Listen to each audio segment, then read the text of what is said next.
Hello everyone. तो आज हम देखते हैं आईटीआर फाइल किसको करना चाहिए, आईटीआर फाइल नहीं किया तो क्या होगा और आईटीआर फाइलिंग के बेनिफिट्स क्या है।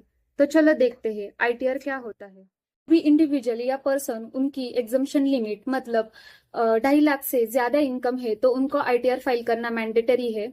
और इस साल से ओल्ड एंड न्यू रिजिम आया है तो न्यू रिजिम में अप टू 3 लाख तक इनकम होगी तो उनको आईटीआर फाइल करना नहीं पड़ेगा। सीनियर सिटीजन को स्पेशल बेनिफिट मिलता है, उनको 3 लाख या 5 लाख तक इनकम होगी तो आईटीआर फाइल नहीं करना पड़ेगा अगर वो सीनियर या सुपर सीनियर सिटीजन है तो। अब हम देखते हैं इंडिविजुअल की इनकम 2.5 लाख से कम हो तो भी आईटीआर फाइल करना मैंडेटरी है अगर ये सब कंडीशंस एप्लीकेबल होती है तो। सबसे पहले है बैंक डिपॉजिट। अगर इंडिविजुअल ने सेविंग अकाउंट में 50 लाख या उससे ज्यादा डिपॉजिट किया होगा या करंट अकाउंट में 1 करोड़ या उससे ज्यादा डिपॉजिट किया होगा तो आईटीआर फाइल करना मैंडेटरी है। या अगर इंडिविजुअल की एनुअल सेल टर्नओवर 60 लाख से ज्यादा हो या प्रोफेशनल इनकम मतलब लॉयर और सीए उनका इनकम 10 लाख से ज्यादा हो तो आईटीआर फाइल करना मैंडेटरी है।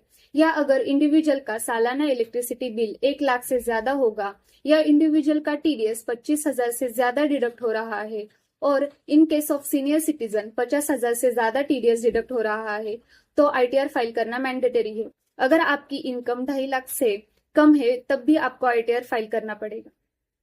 तो अब हम देखते हैं आपकी इनकम 2.5 लाख से कम हो और आप एक भी कंडीशन में फॉल नहीं होते तो भी आप आईटीआर फाइल कर सकते हैं। आईटीआर फाइल करने के काफी सारे बेनिफिट्स है, जैसे कि आपका किसी ने गलती से टैक्स कट कर दिया हो या आपने टैक्स ज्यादा पे किया है तो आप आईटीआर फाइल करके रिफंड क्लेम कर सकते हैं। दूसरा, अगर आपने बिजनेस में या शेयर ट्रेडिंग में लॉस हुआ है वो आप कैरी फॉरवर्ड कर सकते हैं।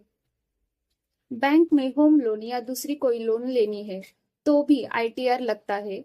मिनिमम 2 या 3 ईयर का आईटीआर लगता है। फॉरेन ट्रैवल करना है, वीजा चाहिए तो उसके लिए भी आईटीआर लगता है। आप कोई बिजनेस या फ्रीलांसिंग कर रहे हैं तो इनकम प्रूफ के लिए भी आईटीआर लगता है।